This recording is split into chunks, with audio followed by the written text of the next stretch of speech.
એમ કીધું કે પૂજા તો આથી મને મળી શકે મને એમ કીધું કે તને જે કમર દુખે છે ને કાકાના મારી આવી અને કહે બેટા તું તારી છોરી પર સિગરેટ મારે પછી તારું છોકરીને સારું થઈ જશે તું તમે કીધું કે સિગરેટ મૂકી દે દેવાડા એવું ને આવ તો મારે કીધું મારી કોઈ કીધું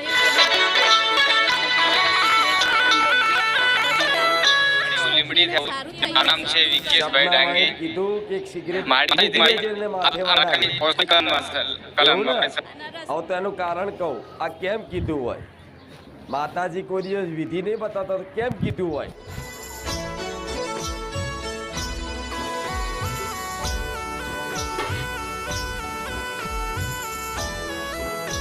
હું લીમડીથી આવું છું અને મારું નામ છે વિકેશભાઈ ડાંગી માડી માનતા વિધિક માડી આ મારા કાકાને માડી ઓસ્કોની કલમ આપણે